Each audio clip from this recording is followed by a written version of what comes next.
بسم الله الرحمن الرحيم. ياسين والقرآن الحكيم إنك لمن المرسلين على صراط مستقيم تنزيل العزيز الرحيم لتنذر قوما ما أنذر آباؤهم فهم غافلون لقد حق القول على أكثرهم فهم لا يؤمنون إنا جعلنا في أعناقهم أغلالا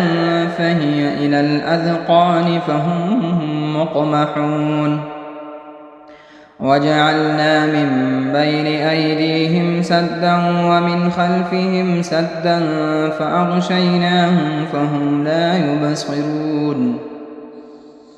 وسواء عليهم أأنذرتهم أم لم تنذرهم لا يؤمنون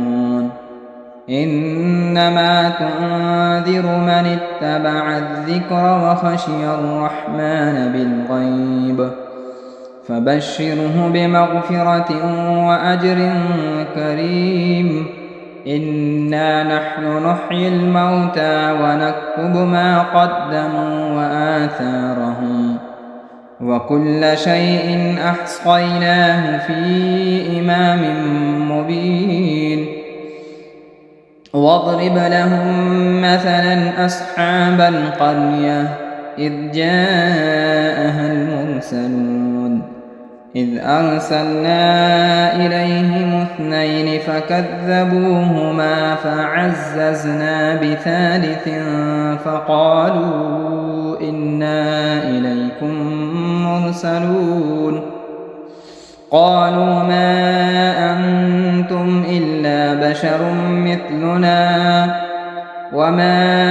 أنزل الرحمن من شيء إن أنتم إلا تكذبون قالوا ربنا يعلم إنا إليكم لمرسلون وما علينا إلا البلاغ المبين قالوا إنا تطيرنا بكم لئن لم تنتهوا لنرجمنكم وليمسنكم منا عذاب أليم قالوا طائركم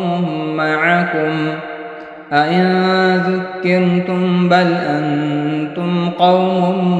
مسرفون وجاء من أقصى المدينة رجل يسعى قال يا قوم اتبعوا المرسلين اتبعوا من لا يسألكم أجرا وهم مهتدون وما لي لا أعبد الذي فطرني وإليه ترجعون أأتخذ من دونه آلهة إن يردني الرحمن بضر لا تغن عني شفاعتهم شيئا ولا ينقذون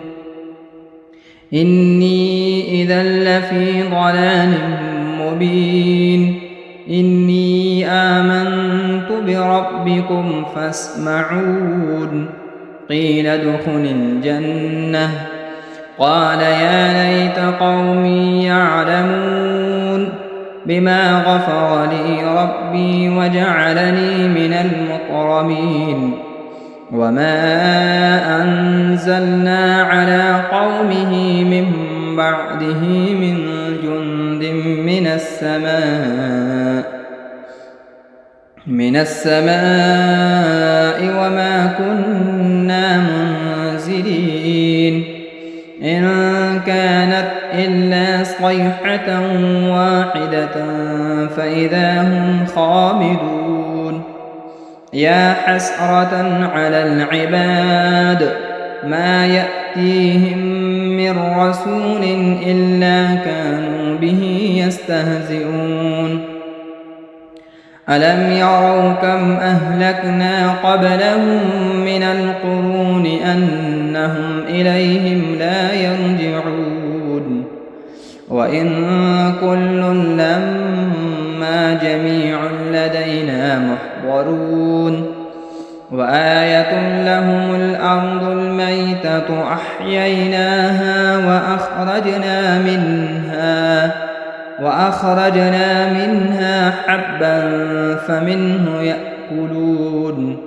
وجعلنا فيها جنات من نخيل وأعناب وفجرنا فيها من العيون ليأكلوا من ثمره وما عملته أيديهم أفلا يشكرون سبحان الذي خلق الأزواج كلها مما تنبت الأرض ومن أنفسهم ومما لا يعلمون وآية لهم الليل نسلخ منه النهار فإذا هم مظلمون والشمس تجري لمستقر لها ذلك تقدير العزيز العليم والقمر قدرناه منازل حتى عاد كالعرجون القديم لا الشمس ينبغي لها أن تدرك القمر ولا الليل سابق النهار وكل في فلك يسبحون وآية لهم أنا حملنا ذريتهم في الفلك المشحون وخلقنا لهم من مثله ما يركبون وإن نشأ نغرقهم فلا صريخ لهم ولا هم ينقذون إلا رحمة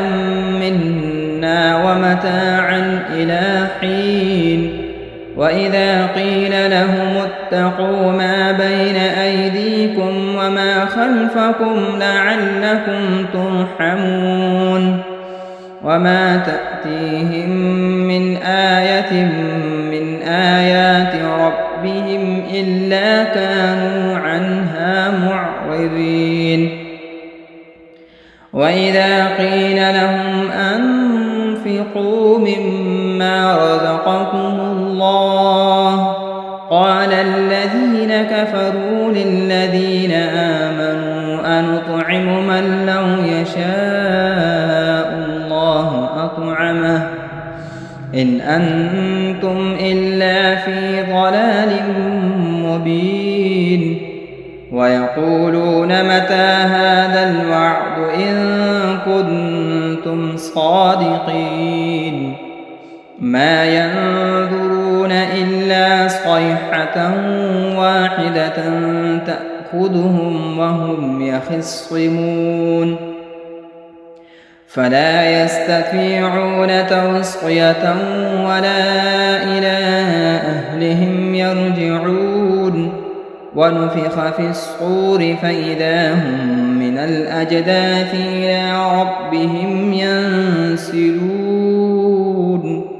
قالوا يا ويلنا من بعثنا من مرقدنا هذا ما وعد الرحمن وصدق المرسلون إن كانت إلا صيحة واحدة فإذا هم جميع لدينا محضرون فاليوم لا تظلم نفس شيئا ولا تجزون إلا ما كنتم تعملون إن أصحاب الجنة اليوم في شغل فاكهون هم وأزواجهم في ظلال على الأرائك متكئون لهم فيها فاكهة ولهم ما يدعون سلام قولا من رب رحيم وامتازوا اليوم أيها المجرمون ألم أعهد إليكم يا بني آدم ألا تعبدوا الشيطان إنه لكم عدو مبين وأن اعبدوني هذا صراط مستقيم ولقد أضل منكم جبلا كثيرا أفلم تكونوا تعقلون هذه جهنم التي كنتم توعدون اصلوها اليوم بما كنتم تكفرون اليوم نختم على أفواههم وتكلمنا أيديهم وتشهد أرجلهم بما كانوا يكسبون ولو نشاء لطمسنا على أعينهم فاستبقوا الصراط فأنى يبصرون ولو نشاء لمسخناهم على مكانتهم فما استطاعوا مضيا ولا يرجعون ومن نعمره ننكسه في الخلق أفلا يعقلون وما علمناه الشعر وما ينبغي له إن هو إلا ذكر وقرآن مبين لينذر من كان حيا ويحق القول على الكافرين أولم يروا أنا خلقنا لهم مما عملت أيدينا أنعاما فهم لها مالكون وذللناها لهم فمنها ركوبهم ومنها يأكلون ولهم فيها منافع ومشارب أفلا يشكرون واتخذوا من دون الله آلهة لعلهم ينصرون لا يستطيعون نصرهم وهم لهم جند محضرون فلا يحزنك قولهم إنا نعلم ما يسرون وما يعلنون أولم ير الإنسان أنا خلقناه من نطفة فإذا هو خصيم مبين وضرب لنا مثلا ونسي خلقه قال من يحيي العظام وهي رميم قل يحييها الذي أنشأها أول مرة وهو بكل خلق عليم الذي جعل لكم من الشجر الأخضر نارا فإذا أنتم منه توقدون أوليس الذي خلق السماوات والأرض بقادر على أن يخلق مثلهم بلى وهو الخلاق العليم إنما أمره إذا أراد شيئا أن يقول له كن فيكون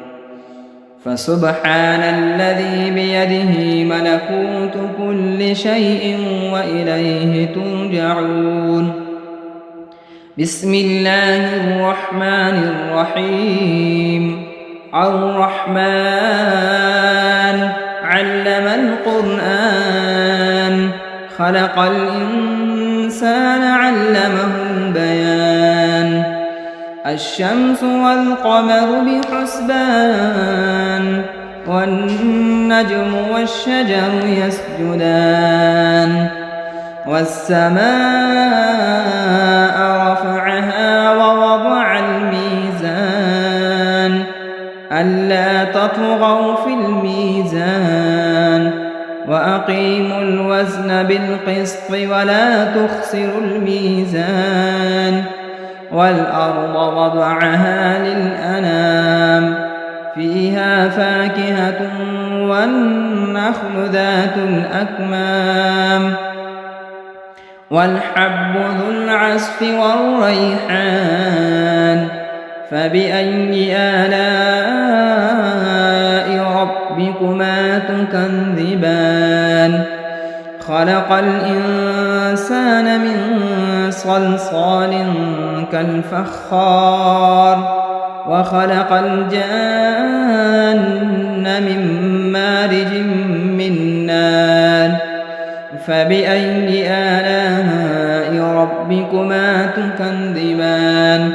رب المشرقين ورب المغربين فبأي آلاء ربكما تكذبان مرج البحرين يلتقيان بينهما برزخ لا يبغيان فبأي آلاء ربكما تكذبان يخرج منهما اللؤلؤ والمرجان فبأي آلاء ربكما تكذبان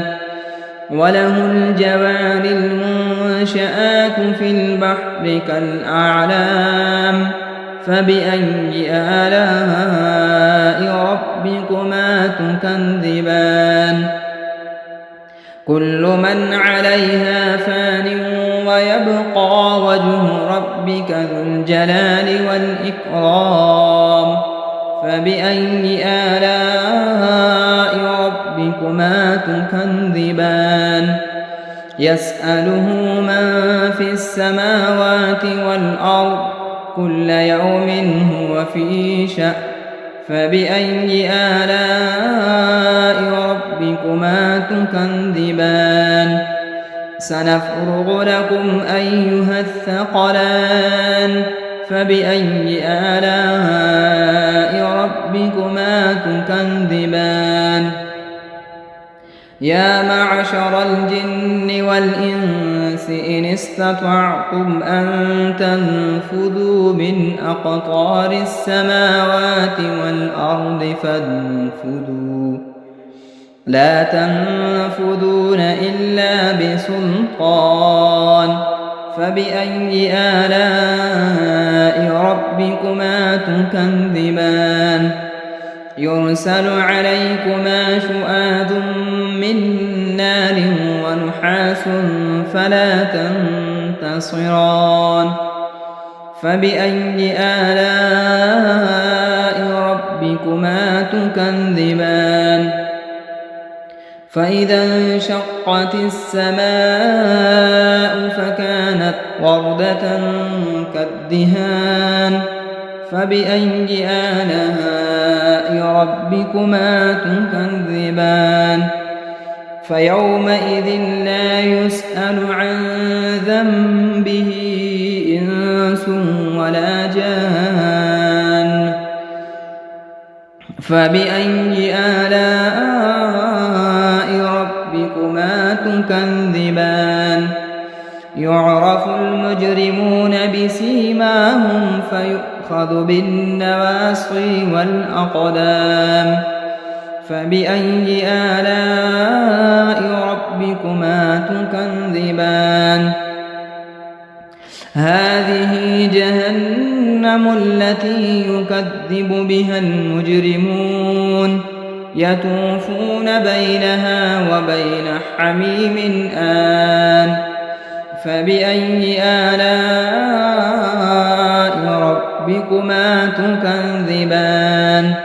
ولمن خاف مقام ربه جنتان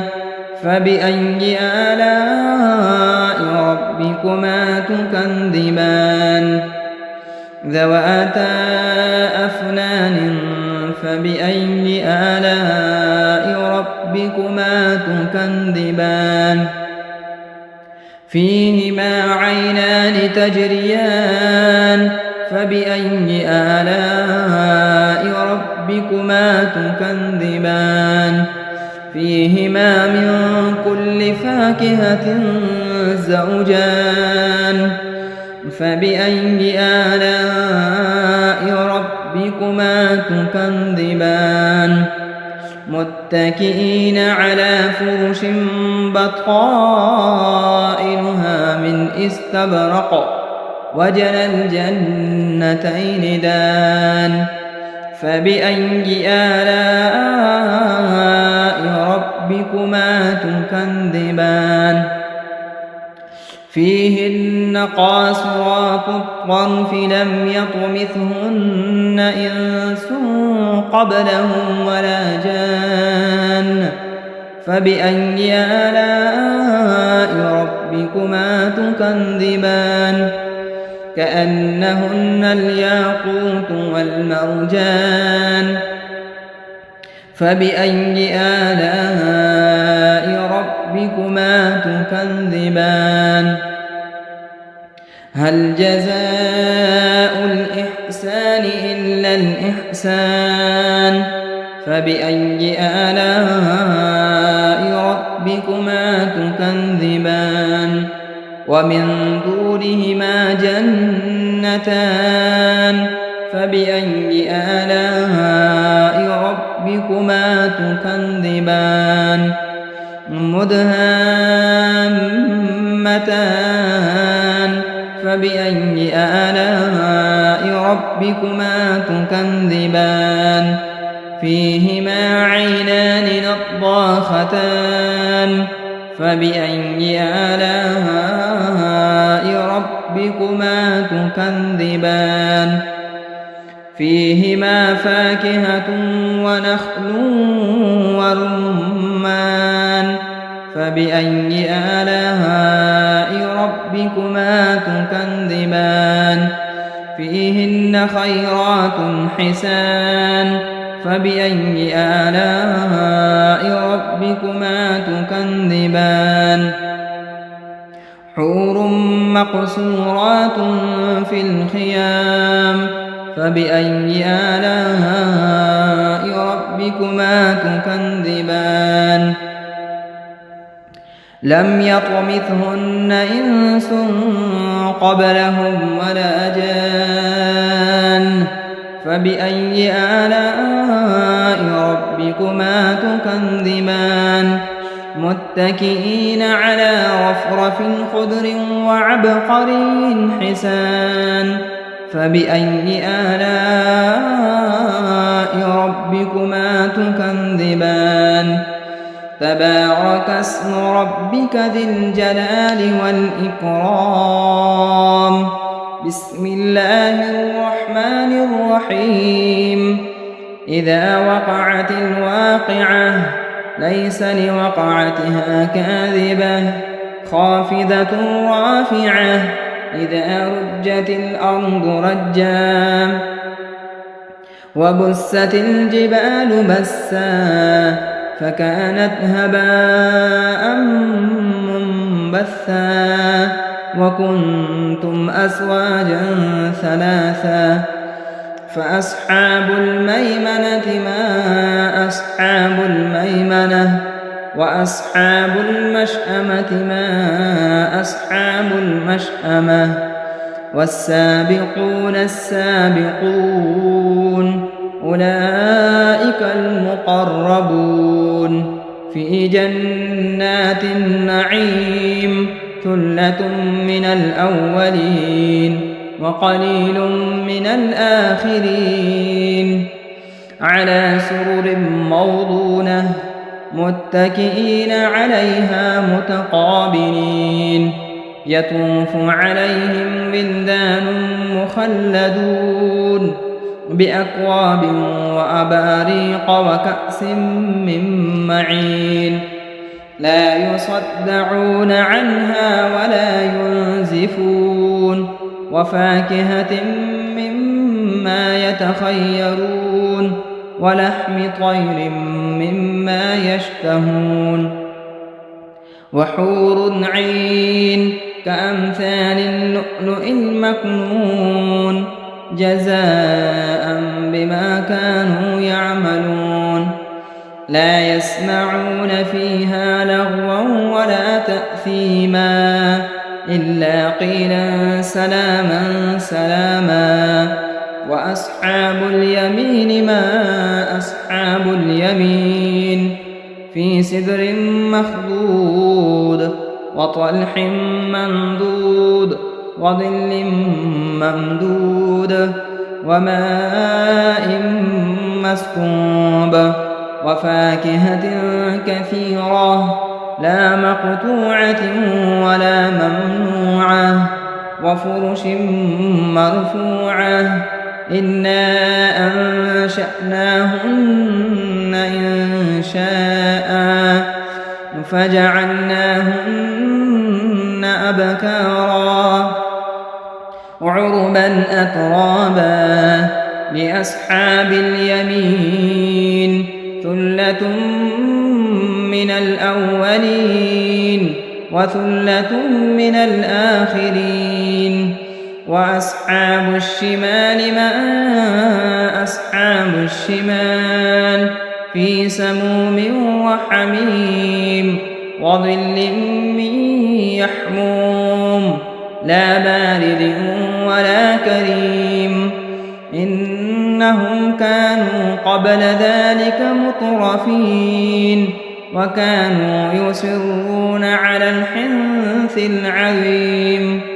وكانوا يقولون أئذا متنا وكنا ترابا وعظاما أئنا لمبعوثون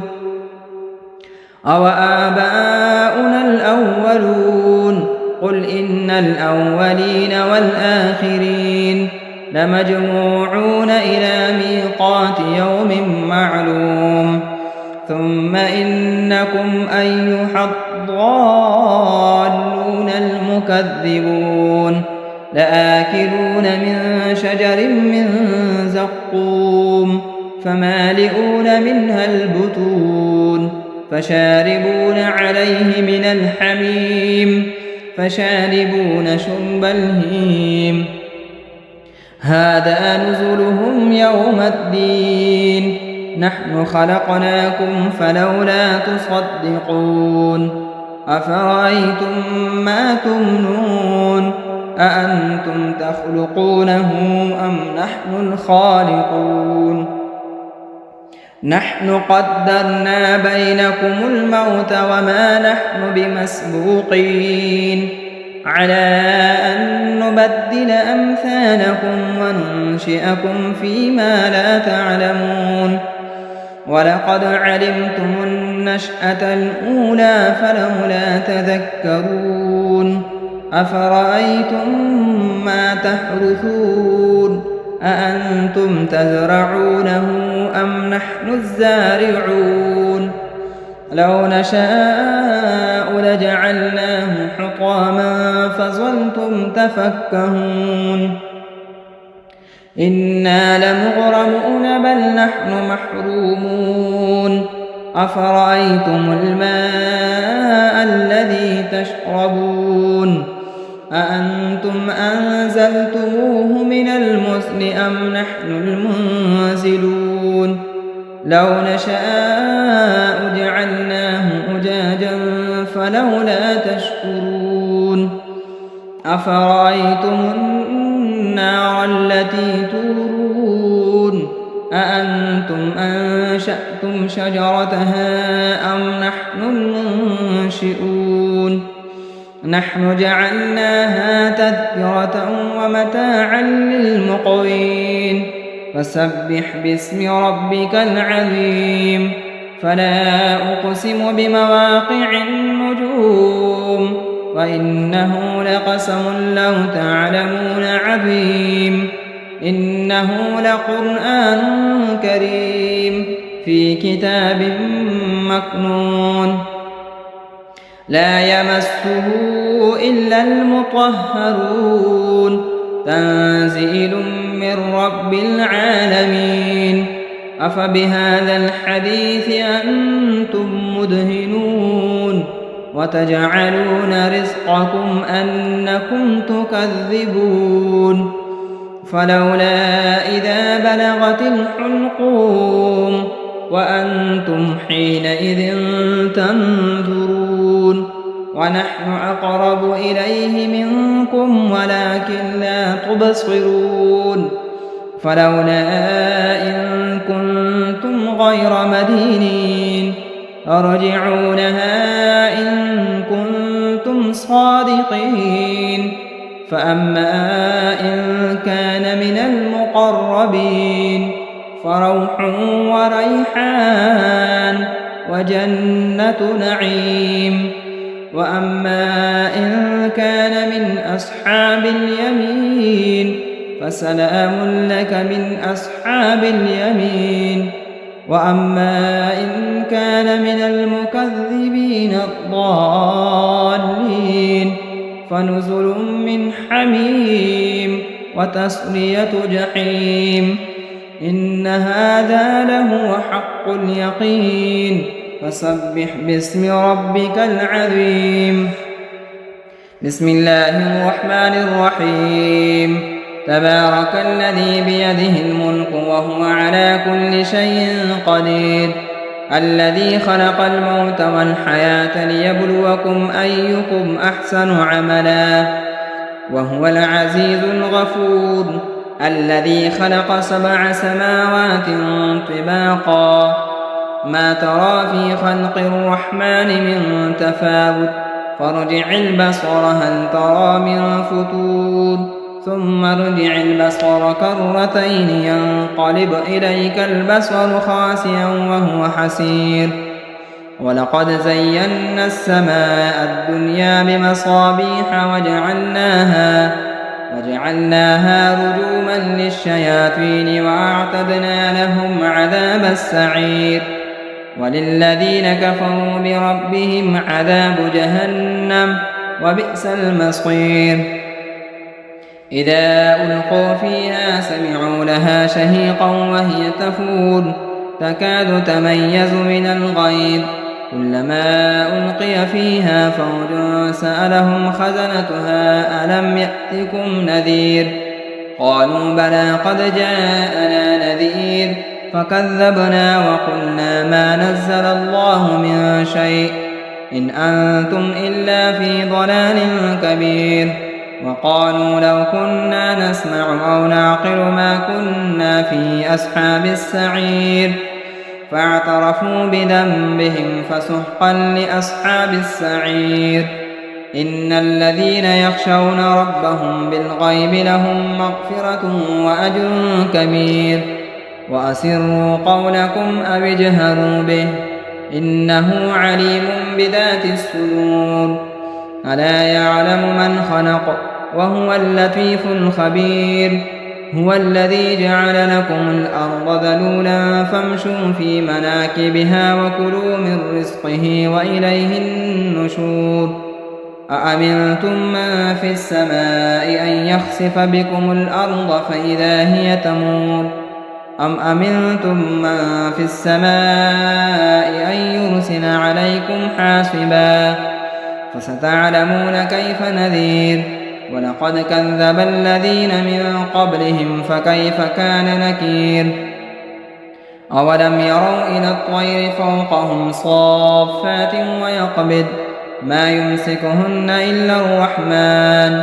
إنه بكل شيء بصير أمن هذا الذي هو جند لكم ينصركم من دون الرحمن إن الكافرون إلا في غرور أمن هذا الذي يرزقكم إن أمسك رزقه بل لجوا في عتو ونفور أفمن يمشي مكبا على وجهه أهدى أمن يمشي سويا على صراط مستقيم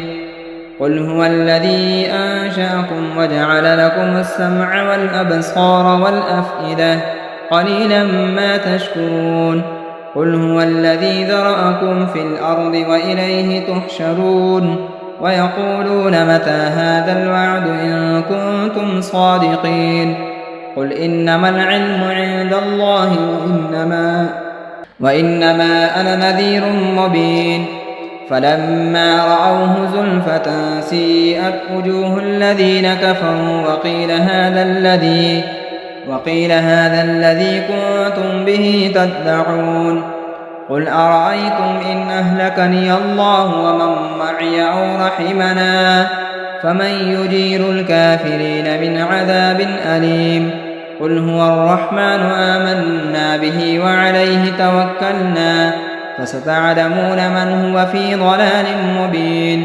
قل أرأيتم إن أصبح ماؤكم غورا فمن يأتيكم بماء معين صدق الله مولانا العظيم.